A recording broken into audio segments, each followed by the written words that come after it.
Santi, I tried to think of a good title for this stream, and I couldn't come up with anything clever.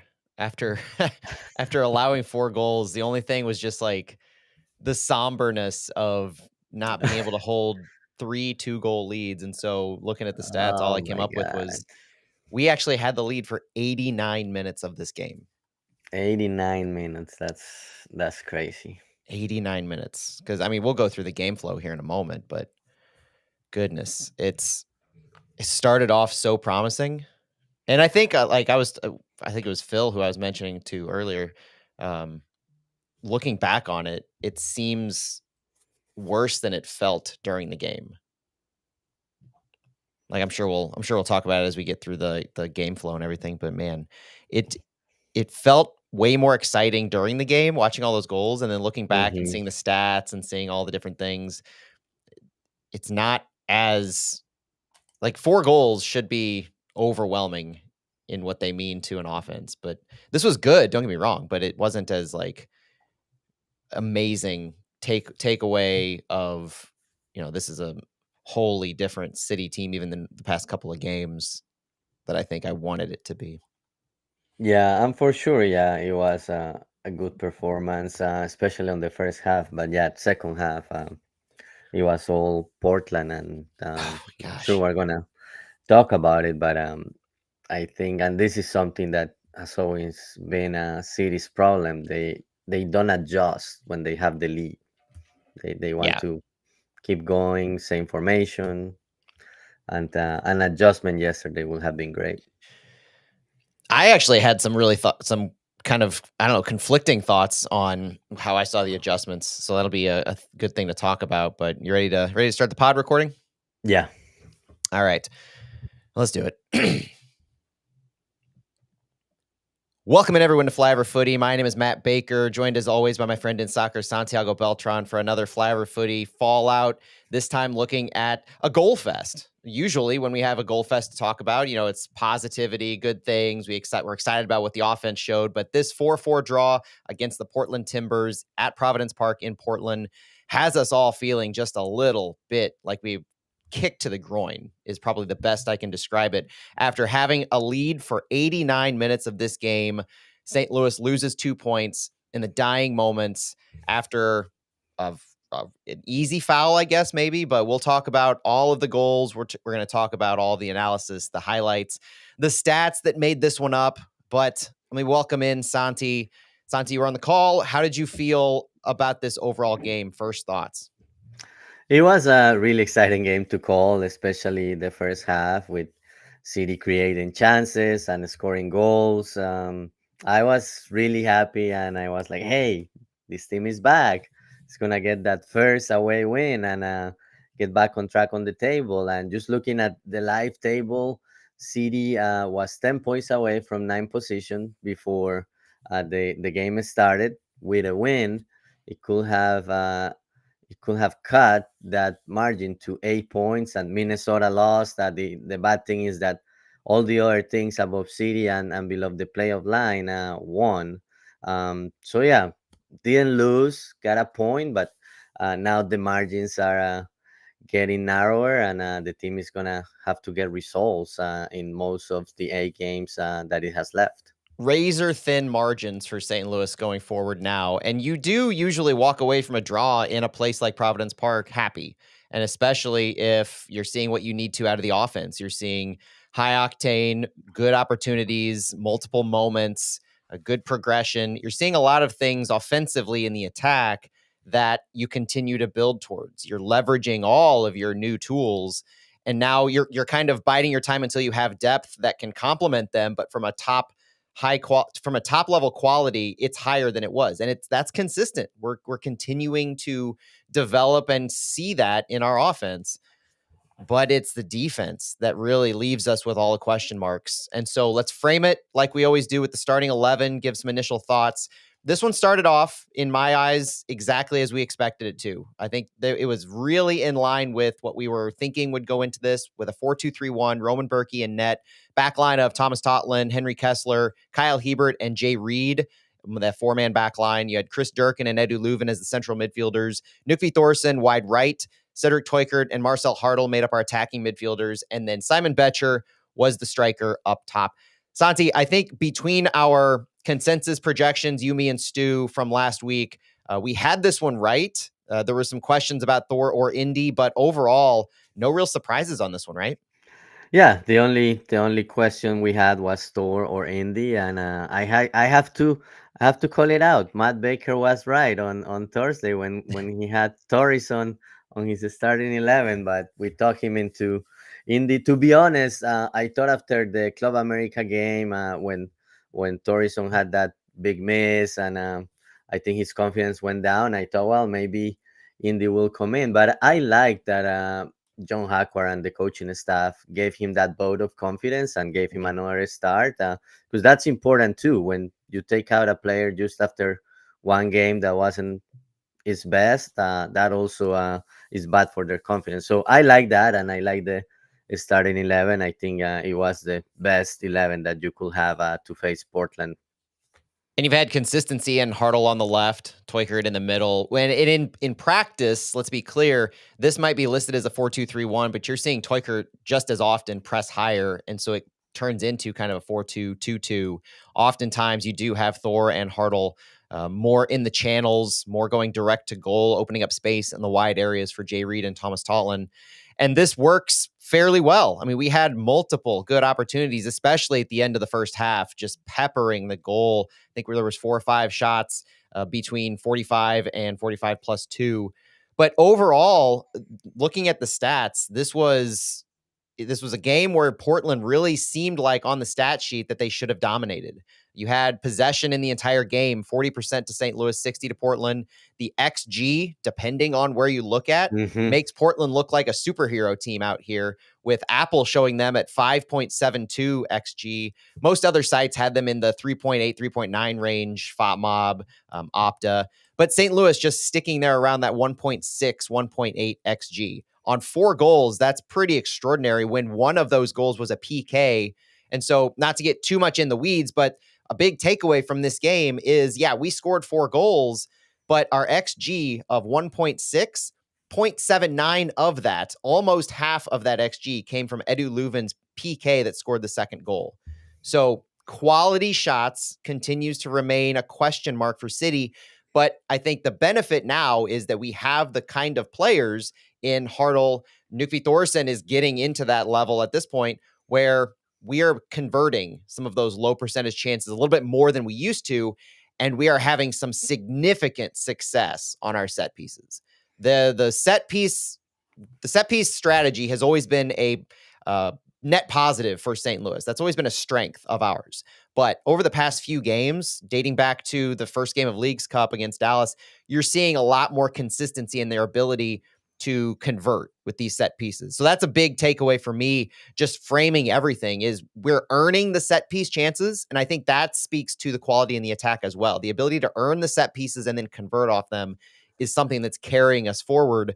But at the end of the day, when Portland has 31, 32 shots, 13 on target, and St. Louis only has 13 shots with 6 on target, you're losing the numbers battle. And I think we both agree that it's the second half that really saw this downturn. Yeah, for sure. I think a lot of those shots and a lot of that high possession from Portland is from the second half. I don't remember the exact number after the first half, but I think it was 53% Portland or 54%, and City 43, Yep. 44%. But then you can see the final numbers. You can see that it was all Portland Yeah. on the second half, and City had a 2 goal lead twice on the second half, but Portland just kept going. I think Portland knew this game was also important for them, and yeah, they have a good margin on the table, but they if they had lost that game, it could have been bad because they have to face Seattle twice, who is a direct opponent on the table. So I think they knew the importance of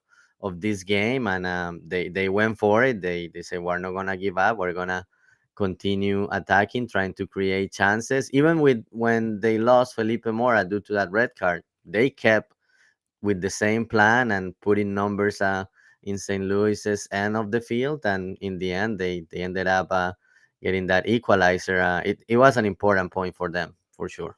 And this is a Portland team that leads the entire Western Conference in goals scored, and they're third in goals allowed, right behind San Jose and St. Louis, or fourth, sorry, right behind San Jose, St. Louis, and Kansas City. So they play just high octane soccer, and they have all year. They score a lot, they allow a lot, and they play on these fine margins. So the fact that they allowed us to score 4 goals, not hugely surprising, and they have this consistency to them, to where if you don't hammer home your whatever strategy you're doing in the second half, whether you park the bus or whether you continue trying to hit them off the counter and high press them, if you're not clinical in what you're doing and you're allowing these little moments to escape, they're going to make you pay. And they have all season. They did it again on Saturday night in Portland, and now we have to walk away with just 1 point. I think John Hackworth summed it up best after the match to me, saying, quote, "It's hard to imagine coming to a place like this and scoring 4 goals, being up, and then just losing 1-versus-1 defensive battles." And while this is usually when you go to Portland, and if you could say, hey, you're going to get a draw out of this game, you would take it. But it doesn't feel that way. And that's not what we had a chance to do. We definitely feel like we let 2 points slip there. And he goes on to say, this is definitely an Achilles heel, our Achilles heel right now, because we're giving up too many goals, and it's very frustrating. Do you feel the a takeaway from this is positivity with the attack and frustration with the defense? Is it as black and white as that? Or are there more, do you feel more nuances to this, as this is more just us in the second half versus a holistic defensive poor performance, issues with set pieces? I mean, where do you really look to have a takeaway that something St. Louis can improve other than saying defensively? So my takeaway, and it's hard to say just improve on defense when you don't make the adjustments. With Yeah. Portland, with so many guys attacking, I think St. Louis could have made some changes to the formation, but the formation stayed the same with 4 in the back. I think this was one of those moments where you know you need to win, and you have a 2-goal lead a couple of times at the start of the second half, and then later on the second half. I think at that point, and I'm not a big proponent of parking the bus, but knowing what's at stake, that you need the result, and not necessarily park the bus completely, but put more men on defense, and then play the counter attack. But I think in cases like that, just make an adjustment, put another defensive midfielder, or even 3 in the back with 2 wing backs, but the wing backs maybe staying back a little bit more. But the team didn't, at least what I saw, it didn't adjust. The substitutions were man for man. There was some adjustments towards the end, but I think at that point it was too late, and Portland was just creating chance after chance. And the other thing, second and third balls, I think St. Louis also lost that battle. There could be a clearance or a recovery, but then the next pass wasn't good, or the clearance was towards Portland's direction on City's end of the field. So basically, the possession for Portland started right away, and City didn't get time to basically recover and adjust positioning. So yeah, and yeah, you could say bad defensive performance, but you also have to make adjustments to go from bad defensive performance to a good defensive performance. So my takeaway is that just the adjustments didn't come at the right time. All right, let's go through the goals first of all, and let's the match flow as we saw it. It was a kind of a back and forth match to start off. 10 minutes in, though, St. Louis began their true offensive. Simon Betcher again off a set piece of Marcel Hartle corner kick, his first of 3 assists. Simon Betcher again scoring against Portland, again off of a corner kick. The lead up to this saw City slow down a transition into the final third with the ball on their left. Some interplay that occurred between Jay Reid, Edu Leuven, and Marcel Hartle. I like this because it was kind of holding up play in the midfield a little bit, where Hmm. Hartle didn't force things into the box. I really liked, if you watch this replay, Marcel Hartle was very aware that he was drawing in multiple defenders, didn't try to force anything, and just played it back to Leuven. And so as a result, when they're doing this, it opens up the right side, and Leuven's able to find Thomas Totland with a switch of sorts. I think that counts as a switch Yeah. that far. And Totland had a nice ball sent in. It was blocked out for a corner. And then the Betcher goal was just good spacing. I think that was, I wouldn't say there was anything overly tricky about that play. It was Betcher and Durkin right near goal. And Chris Durkin, as Hartl sends it up, pulls some defenders Hmm. away as he moves forward towards the corner, and it just creates that space for the ball to land to Simon Betcher, and he heads it home. City goes up 1-0 early, and I thought that was kind of a run-of-the-mill type of a corner kick, but it was just really good execution. Yeah, great execution. And Simon Betcher's second goal against Portland. And again, like in the near post. So I'm sure City identified something that it could exploit, and Mhm. great execution. But back to the previous play, I Yeah. really like the way City built it and being patient. It's great to see that City can hold the ball and is not forcing things, and waits until spaces are open. And as you were saying at the beginning, like, yeah, the goals are coming on set pieces, but you're doing all the work to create those corners and create those opportunities. Yeah, and this was something that I think we didn't see early in the season. So this particular type of an approach in creating, and this is the exact example. You're right that it's not necessarily the goals or the chances in the run of play, but you can't discount the run of play work, the quality in the attacking third that leads to this kind of a corner kick. So going beyond the stats, going inside the numbers, and really understanding the value that's being provided by these attackers is so key. And then at 36, you're seeing more Simon Betcher causing more good things. This was again the quality in the attack that was making smart decisions that led to another non-open play goal. But I also thought that the second goal, the lead up to it, was also emblematic in a couple of other things. It was not just the quality in transition, the Simon Betcher play that earned the penalty, but before that, if you back this up, even before that, it was Henry Kessler with the first block of a Portland offense that had gotten into City's defensive penalty area.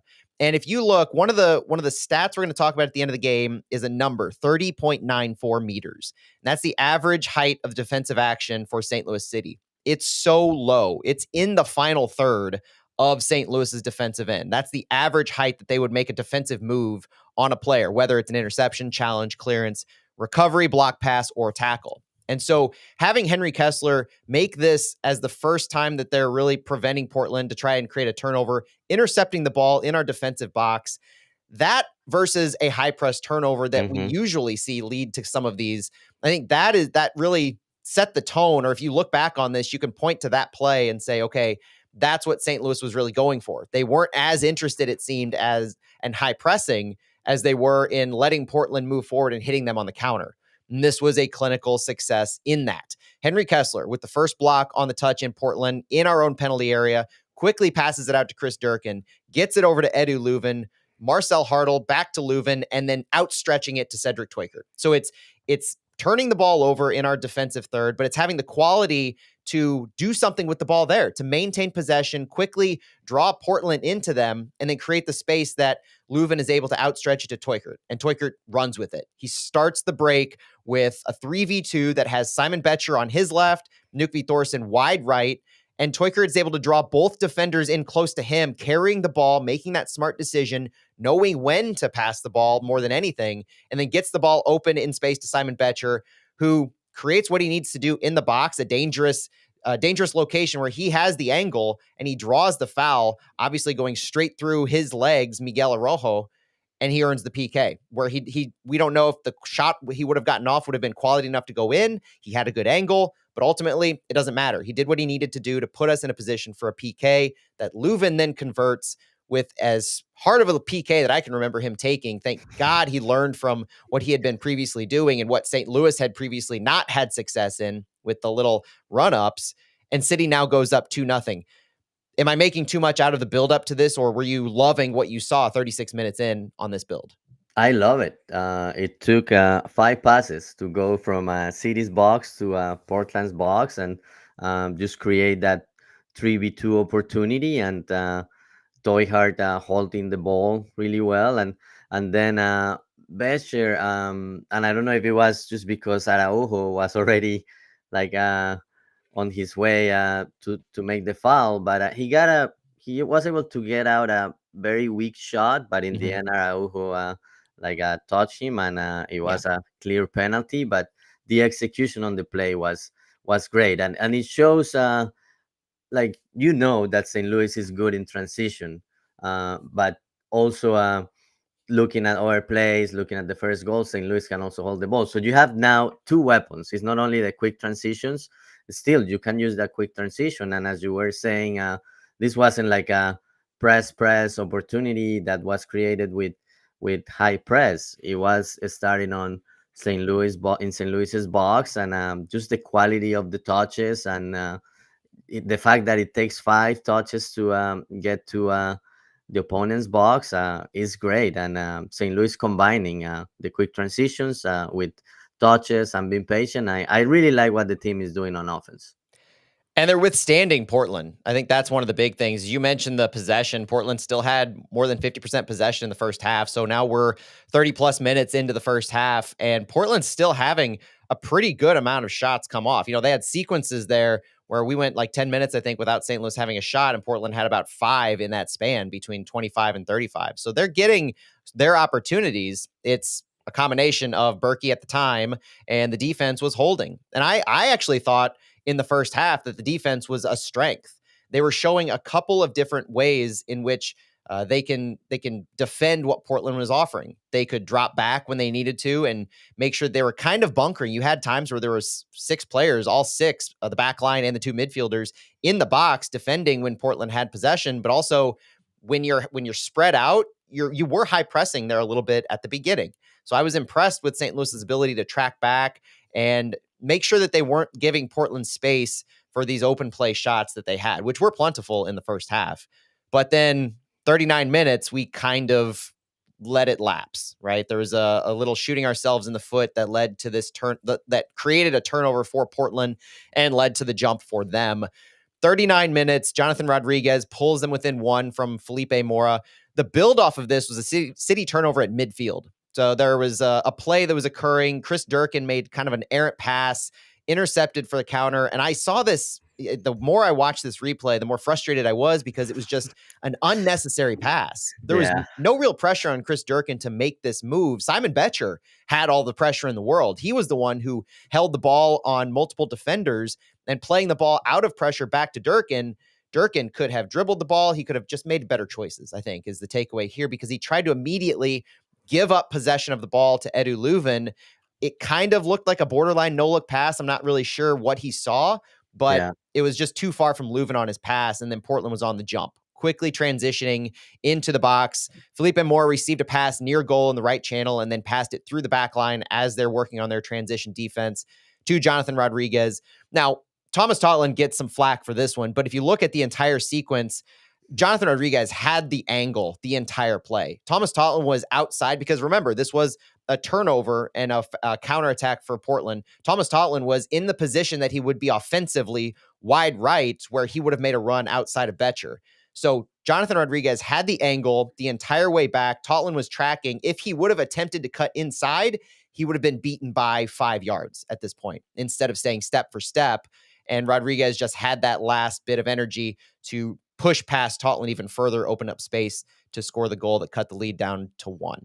yeah. I wouldn't put it on Totland. It was just an unfortunate play. At that point, City had was trying to get numbers on Portland's end. I watched the replay and I counted when Dorkin attempted that pass, City had 8 men on Portland's field, and Mm, they recovered the ball, and basically it was like an answer to City's second goal, or to a yeah. play that created that second goal. Like, hey, you are good in transition. I'm also very good in transition. So here is my goal, and now we're 2-1. And at that point, it's funny because we were talking on the broadcast, like it's important to keep this 2-0 lead and go to halftime with a 2 goal advantage. And then, like 30 seconds later, this play happens, and Portland creates that 2-1. Obviously, City responded well and went to halftime with that 2 goal lead, but it still wasn't enough.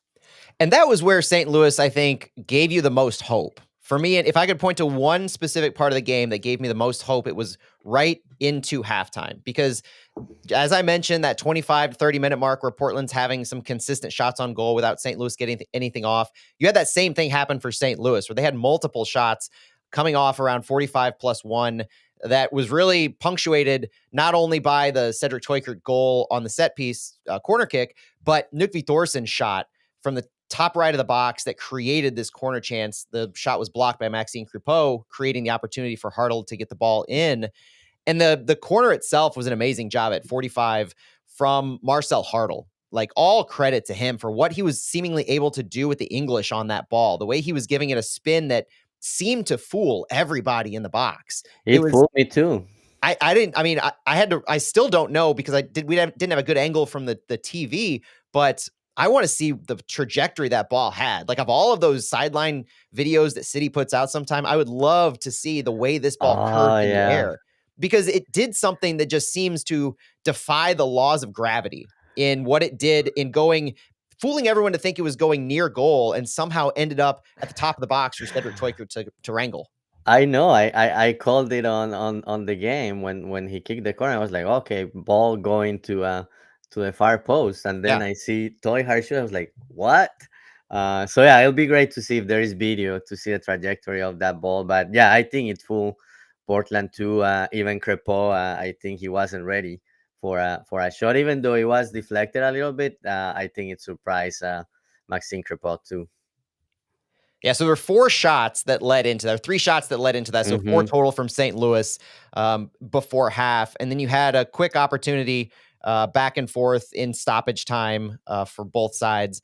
The half ended with Portland having 53% possession. The half ended with the expected goals, basically almost what St. Louis finished with, 1.47 or so, with 0.79 of that coming from the PK. Portland had over 2 expected goals.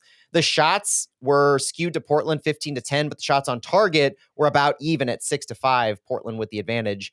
And St. Louis won far more aerial duels in this first half, 9-3. Portland won the ground duels 25-18, but I think the way we previewed this game, I had the aerial duels as a key factor in this game, knowing how St. Louis progresses, knowing how Portland likes to hit you on the counter. And so winning the aerial duel battle was a key indicator to me in how successful we were on both sides of the ball. So you go into half, you're up 3-1.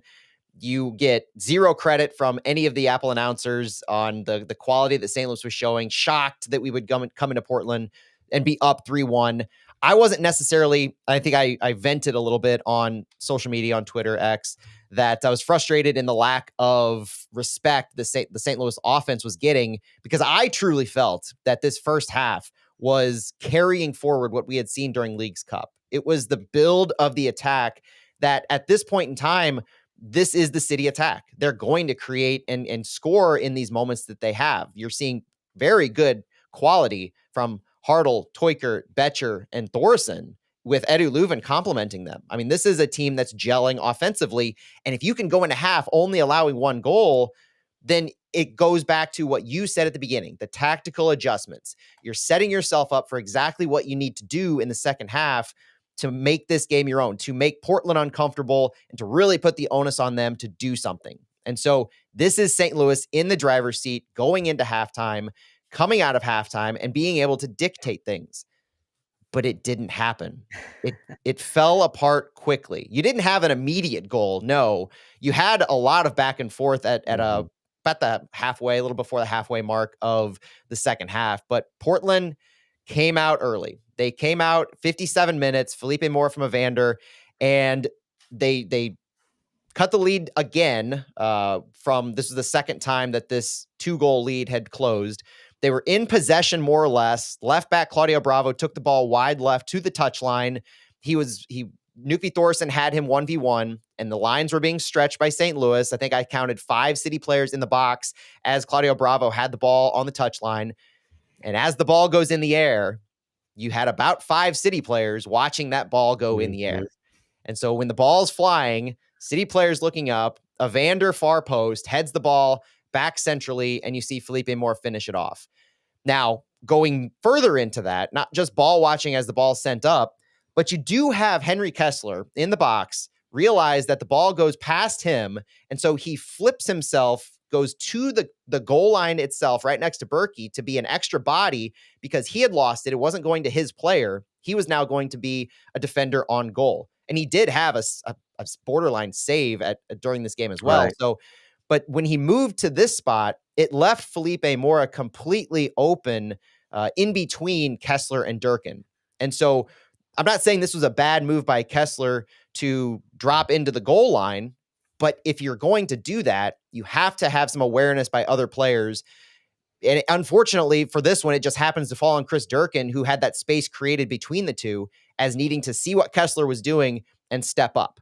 Now, it's a bang, bang play. Completely agree with that. So you're asking Durkin to not only watch the ball, not only watch around him, but notice that Kessler has moved up onto the goal line. You might want to attribute it to the fact that it's Kessler's first game, meaningful minutes for City. And so there's not that familiarity that he would do that. That's a potential thing right there. Yeah. But ultimately, it was, I think, a miscommunication that left Felipe Mora open in the spot that Kessler vacated. And once Evander got the ball into that location, it was just an easy goal to make the game 3-2.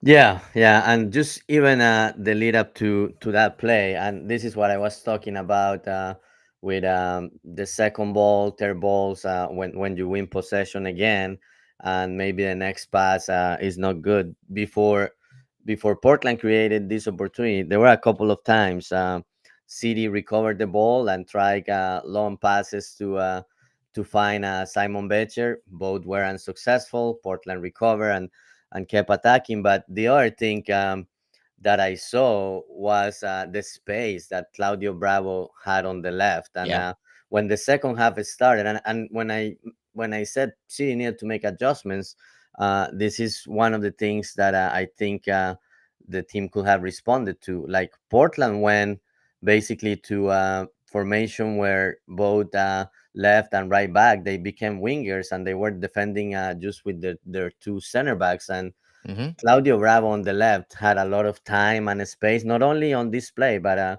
on our plays before the goal and after the goal.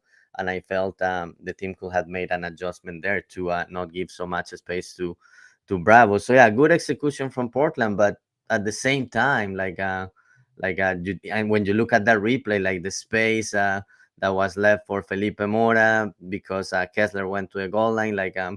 Yeah, it's easy to look at it afterwards, but I'm sure the team, when they look at the video, they will identify some things and make some adjustments. And yeah, as you said, could be a lack of familiarity from Kessler with his teammates. But yeah, to me, it was a frustrating goal for sure. Your comment about stretching the field a little bit and having Bravo be so open. I'm watching a screenshot right here of where Thomas Totland was. And I mentioned 5 players in the box on that play when Bravo sent the ball in. And it was Totland and Reed both within the channels. I mean, they're near goal. They're not even wide in the box. They were all kind of really tight in that space, which makes it all the more frustrating that somehow space opened up inside of that 4-man back line. And so I think that's an opportunity to figure out how you need to make an adjustment, and whether it's dropping back a central defensive midfielder alongside Durkin, maybe have a true double pivot, which we sort of saw there at the end, but something that would provide a little more cover if you're going to have a player drop into the goal line, for instance. But thankfully, after this, it didn't take long to regain that 2-goal lead, because the player that I myself have championed for so long, and we've been so excited to see get more time, more form, have such a run of play. You mentioned him earlier. I wanted to see him start. He started. Knut Thorsen. 58 minutes right after this restart. The next sequence, City was pressing on the gas, and again, built through their left, sort of, with Jay Reed playing a little more centrally at the time. He had the ball centrally, progressing up himself, dribbling it, carrying it into the attacking half, finds Marcel Hartl wide left, who holds up the ball just well enough to get Portland to drop back in their defensive shape, letting Cedric Teukert find space, bouncing out. So Portland's defense is collapsing towards goal. Teukert bounces out a little bit outside the box, receive the pass centrally from Hartl, and he finds Knut Thorsen, who is just holding himself as steady as possible on the right side, doesn't move, waits for everybody else to kind of fold in a little bit, leaving him with space. And when Thorsen receives it, he plays the ball once or twice just inside, creating that space to hook the ball in with his left foot. and scores the goal. This was a beauty of a goal to give St. Louis their third 2-goal lead of the game, 4-2. And I think it was made possible cumulatively by that quality that continued to present itself. Every single one of these plays that we're talking about, whether it's the actual finish in the run of play like this, or the build up to a set piece, the build up to a PK, it's involved all of our attackers. At least 3 of the 4 in Hartl, Teukert, Knut Thorsen, and Simon Betcher. And that's the quality consistently that you want to see happen, the interplay between your attackers. So you have this goal, Thorsen scores, not only excited for Thorsen, but you're excited for that kind of a build. And you're thinking 4-2, 58 minutes, St. Louis continuing to find ways to press ahead, find these 2-goal lead, and you're getting a lot more positive energy building from this. Yeah, yeah, just scoring after the way Portland score. I think that was great for St. Louis. And at that point, you start to think, okay, we may get these 3 points to start this restart of MLS after Leagues Cup break in a good way. Now that you build some confidence to come to City Park on Sunday, September 1st against first place LA Galaxy. And yeah, this is it. You need 3 points playing a good game against Portland, but still 30 minutes to go plus stoppage time. And City made some substitutions. Portland did too, but I think in the end, Portland had the better adjustments and was able to score 2 goals to leave City with that sensation of a loss. One of the takeaways that I had is, and I was trying to be forceful with this in my analysis in the first half, is just how high quality our offense is now. And so it spreads itself out to where if you're having success offensively in the attack, you're giving your defense a little more room to breathe, and you're allowing them to play within themselves. You're not asking them to do too much. In the second half, you're asking them to do too much, and we were just lacking offensively. And you could argue that it started after that Thorsen goal, where it doesn't have anything to do with this individual person, but Indiana Vassilev comes in at 62 for Thorsen as that like-for-like sub with for Teukert, sorry, for Yeah. Cedric Teukert. Came in for Cedric Teukert, allowing Thorsen to stay on the right. Indy takes Teukert's spot in the middle, and you're just playing that same style. You mentioned earlier that we didn't really change our formation at any point during this game, and so you're having Indy come in, play centrally, pressing himself higher up on the field in the middle as well. Not something that's unusual for Indiana Vassilev. He's done this before. He's played in that second striker attacking role before, but this is important to me because at this point in time, with no Klaus, no Alm, Indiana Vassilev is our absolute high top quality choice as your sub. And after him, it kind of the quality dips. I mean, significantly when you're talking about the attack. You're looking at Kajima, you're looking at Johnny Klein, and I think that's where City really struggled with is you bring Indy in for Teukert, who himself was probably on some kind of minutes limit, so to speak, or being watched carefully given the injury that occurred the last time they played against Club America. And so after this, it didn't take long for Felipe Mora to score a goal and again cut the lead to 1. 64 minutes, a pretty skillful build by Portland, honestly, I thought. Moving the ball quickly but intentionally with short passes that was kind of opening up City's defense in the midfield, forcing them to coalesce in the mid in their block, spreading them wide, getting them on their front foot, and allowing Portland to dictate the pace at that point. Evander had plenty of space, just like Teukert had on a previous build, but he took the shot. And Evander's shot from distance came from that space that they created. But the worst part about this is that Berkey wasn't able to scoop this up. It hit him on the upper body, chest, arm, whatever it was, and it just bounced off of him. And it wasn't, I'm struggling to really pinpoint, besides the fact that Berkey couldn't scoop it up, a real who do you blame type of a thing here, because the back line was higher up on the field still. They weren't bunkered down near goal. And so that space between Hebert and Kessler and Berkey was kind of taken advantage of by Felipe Mora as he had the rebound and got in behind Hebert to make it 4-3. Anything noteworthy you saw on this goal other than the fact that the build-up play in the midfield helped to draw St. Louis out a little bit, and the progression from Portland was just so clinical in their short passing? Yeah, Portland is just so dangerous. They have talented players, but yeah, it's just the way that Berkey let that ball go, and then nobody on the rebound, and you have Felipe Mora. He's a typical number nine. He's always in the box, and if you give him an opportunity, he will punish you. But yeah, just I don't know. Have to see another angle of that shot. Maybe it was after Berkey had taken a step to his left. Maybe the ball was curling in the other direction, and he just couldn't handle it. So in that case, credit to Evander for the shot too. But yeah, it's just frustrating to see plays like this where you give up a rebound and then nobody there to help, and Felipe Mora just clinical on putting away that opportunity. One unfortunate stat is at this point, 62, 63 minutes, right before that goal, there was one shot by Portland. And so from the moment that Indy subbed on for Cedric Toykert, Portland had 12 shots and St. Louis had one. Wow. That's how this game ended. 12 shots to one from the 63-minute mark forward.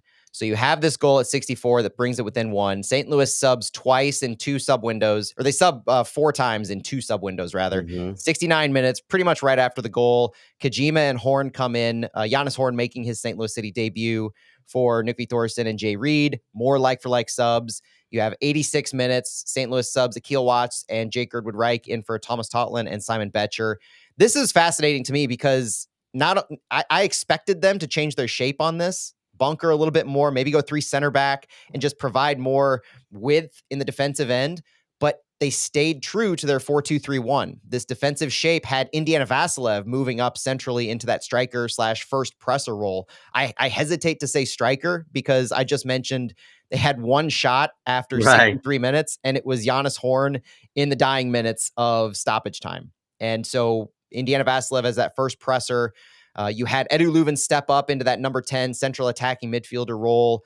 And you had Jake Girdwood Reich step in the center defensive mid role alongside Chris Durkin. So instead of changing things up in a true low block, you kept the same shape, but you still, in their mindset, really seemed like you were dropping back into a low block of sorts. I think this entire portion of the game from 63 minutes on is why you had that stat takeaway of 30 meters as your average height of defensive actions, 30 meters from your own goal. And then the 4-2-3-1 shape, I'm not sure if we should have dropped back into a three center back. This is Monday morning quarterbacking here, but it didn't work. And it didn't work to prevent them from having consistent and dangerous opportunities.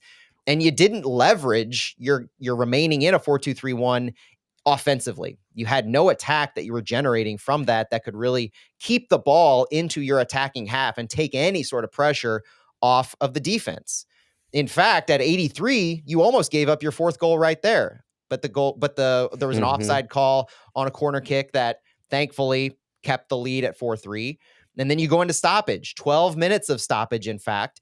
And not only that, going into stoppage up one goal, but you end up being up a man for about 9 or 10 minutes of stoppage. 93 minutes. Felipe Mora, of all people, if you're worried about dangerous people scoring goals, this is one of their three that you want to take off the field. And you do that by himself making a mistake and getting into an aerial duel, Chris Durkin being knocked to the ground, and Mora, whether he intended to or not, stepped on Chris Durkin's head. Automatic red card, sent off. It seems like City needs to hold on for dear life, doing whatever they need to do to close this one out. Be smart, no stupid fouls, don't give anybody a reason to think that you might be fouling or close, and just close up the spaces defensively. You've already gone 30 minutes or so now without generating anything offensively. You really feel like you're on the ropes at this point. So just hang on, send the ball long. I'm not saying you have to all of a sudden start generating offense, even though I want you to, but keep Portland out of your defensive half by any means necessary for at least a few periods of time. And they couldn't really do that. It got to the point where 90+9 occurs, and a player who, this is another one of those moments, hugely frustrating for me because I thought he had been doing such a good job for 30 minutes of the game that he had been in since he subbed in at 69 minutes. Jose Kojima unfortunately fouls Evander, whether you say it's a soft foul or not. It was called. He went for a tackle on Evander. He had been shadowing him for a majority of his time in, and definitely for about 5 or 10 minutes before that. I'm not saying he was man marking him necessarily, but he was definitely shadowing him where he was. And as Evander takes the ball from left to right outside of the box, Kojima gets a little too forceful with that, draws the foul, and Evander with an absolute worldie of a goal, free kick outside the box to make this 4-4. And he had one on the first half, and I immediately thought, okay, he's getting a second chance. He's gonna make the best out of this one. But yeah, great shot by him. I don't know. The only call out for me is that the wall was a four-man wall. I don't know if there was an opportunity to maybe put another guy, but Portland at that point had everybody in St. Louis's box, so maybe that was part of the thought that maybe instead of shooting, they will go for a set piece. But you have to believe that if it is Evander, and he has done it before, what Portland is gonna do is go for the shot. But yeah, he just put it where Berkey couldn't get to, and it was the end of a frustrating night for St. Louis's fans. Yeah, if you look at the passing network of this, it doesn't look unlike previous matches where you had two center backs deep, and you mentioned earlier on one goal that they hit us on the counter. I think this was their second goal. We had 8 players in our attacking half. And so they were on the break with that. It was the one where Rodriguez beat Totland, so to speak, on that back post. That was kind of how we ran the game. We had 2 center backs and we had everybody else pressing higher, almost in this 5-man, I think, midfield that was connecting all the way from the fullbacks to the 3 midfielders. And then you had Marcel Hartl, you had Cedric Teuchert, and Simon Betcher a little higher up. So Knut Thorsen had a little bit of a lower role ultimately. But this worked offensively for large portions. It was you ran out of gas.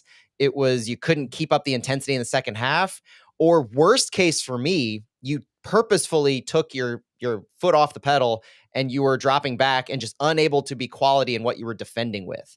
So I have the second half takeaway of trying to understand what the mindset would have been in this. You didn't continue after Knut Thorsen's goal. You didn't continue in your attack, but was it because your legs were tired? You didn't have the quality and substitutes that could keep carrying that on from what Teuchert had done early, from what Betcher and Knut Thorsen had been doing? Or is it a purposeful change into you're keeping the same formation, but you see how dangerous Portland is playing, and so you're trying to purposefully be a little more defensive minded that took away the danger in your attack? I don't know that we'll ever truly know the answer to that, but it was a very deep lying St. Louis line of engagement. And other than that, I think I just look for this back line, not just to only shore up, but to be more cohesive. I don't know if Giannis Horn's going to end up starting the next game against the Galaxy.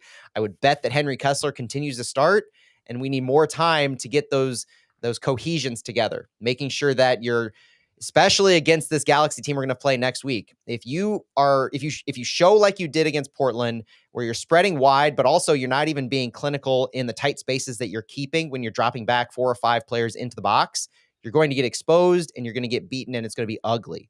This LA Galaxy team is a lot more robust, not just in their attack, but also in their defending than Portland was. So that's going to be something definitely to watch for next week. But individually in this game, the takeaways, the highlights are the 4 players that we've continued to mention. 5 players, if you count Edu Leuven. You have Simon Betcher, who was voted by the fans as man of the match in the app. He had his first MLS goal this season, second overall in all comps, and 2 against Portland, both Leagues Cup and MLS. You had Cedric Teuchert scoring his first career MLS goal and his 3rd goal in the last 6 matches across all competitions, in addition earning his first MLS assist. Marcel Hartl with his 3 assists, first assists in his debut MLS match, and he becomes the second player in MLS history to record 3 assists in their regular season debut, alongside a gentleman by the name of Carlos Hermosillo for the Galaxy back on June 7th, 1998. Edu Leuven also recorded 3 assists last year against Austin FC in the first match post-Leagues Cup, so maybe there's something to this first match post-Leagues Cup that's just magical for goal scoring and assisting. Betcher, Hartle, and Teukert have contributed to 10 of 12 goals for City in their last 4 matches in all comps. You add Knut Thorson with a goal in this one, his 4th of the year, Eddie Leuven with his 4th of the year, and you're just having some of that high quality offense that should be carrying you forward, but you can't hold the lead. Yeah, I love that the new guys are contributing. We saw it in Leagues Cup, and then we saw it again yesterday. And just back to Simon Betcher. Yeah, that was my man of the match too on the broadcast. Yep. Even before it was announced, he just did great things. Obviously, scored that first goal, created opportunity for the second, but he holds the ball so well when he has it, and he's patient. Waits until his teammates make a run or show in a space for him to make a pass. But I also love like his swagger. Like he's not afraid to go on somebody's face and yell at them. And Yeah. if the opponent is going chippy and also yelling back. He's not afraid to go face to face, and sometimes you need that too from players. Just that attitude that like, hey, I'm here. You're not gonna mess with me. I really love. Besides his play, I love that swagger, that attitude he had. He's confident. That's the biggest thing for me is he's doing all of this. He's acting like a leader on the field. He's not complaining necessarily, but he's getting chippy. He's getting players around him hyped up. And that's a player whose lead you can follow. He's not just leading the line, but he's leading in the qualitative aspects too. He's acting like he wants to encourage those around him. And he's not a captain by any sense of the imagination. So that's still Berkey and Leuven and them, but he's leading by example. And that's one of the most exciting things. And he's gelling well with those around him. I'm excited still to see what Klaus can do when he comes back in this role, being asked to do a very specific, defined thing, holding the ball, being that striker who can stay in the box and not have to distribute to everyone else around them, because the link-up play is working between Leuven and the fullbacks and Hartle, Teukert, and Knut Thorson. Once Klaus steps into this role, it will be interesting. But when Klaus steps in, because we heard that Klaus and Alm may be good to go to make the roster for next week. I still don't know if they're going to be starting. I wouldn't put my eggs in that basket yet, but see how long Simon Betcher can keep this run. It is hard to think about taking him out of the lineup, no matter who would potentially replace him, designated player or otherwise, because like we've said, the positive things in this game are the attack. Simon Betcher joining up with Hartle, Teukert, and Thorson, that's a successful attack so far. So how can you really get away from that too much, even if you have a healthy Klaus and Alm? And this could be the perfect opportunity to give them cover in their returns, nursing them along a little bit, having them come in the second half in the next game or two and showing their own quality, seeing how they perform, because the dip is where we're hurting right now. The dip in the second half going from those players, Betcher, Teukert, and them, to whoever's behind them. That's the problem right now. So getting that to a point where we cannot have a drop off may be just as important as fixing whatever defensive woes are going on right now for City. Yeah, and I said it on Thursday. Give Simon Betcher a run as long as he keeps scoring, and then you mentioned too. You don't have to force the return of Klaus and Alm. You can do that progression of minutes between games as long as Simon Betcher is performing and scoring and creating a space. And now he has developed that relationship with Toyhar, Hartel, Leuven. Just take advantage of that, and then get Klaus and Alm ready. They could be on the second half when you need to make substitution and not drop level. Those are the substitutions you will make. So yeah, I'm a big proponent of giving Simon Betcher a run as long as he keeps scoring. Agreed. Going forward, St. Louis remains in 13th place. We're still 10 points back from the 9th place team, this time now occupied by Austin FC, who has 34 points. Pertinent games this weekend in the race for the final playoff spot were Austin defeating Nashville, Houston losing to Toronto, Minnesota losing to Seattle, FC Dallas defeating DC, which unfortunately means St. Louis is now the only team in MLS to not have a road victory. Sporting KC defeated Orlando, so teams are pulling a little bit ahead of us now, even though the overall gap between 9 and us remains the same. The next game, next Sunday, 1 p.m. back at City Park against the LA Galaxy. LA Galaxy is first in the West. They just defeated Atlanta United 2-0, so it will be a huge gut check for St. Louis. and a barometer for the rest of the season. Santi, any final notes before we get out of here? Have to win on Sunday against first place Galaxy. And yeah, as you said, good barometer. And if the team gets that win, I think that will be the boost that the team will need for the last 7 games of the season. That's right. That's all we have on this 4-4 draw. City drawing Portland at Providence Park in Portland. Thank you for joining me on Flyover Footy with Santiago Beltran. It's been a joy to recap this one, and hopefully we have a win next week. We will talk to you later. Thank you so much. Vamos City!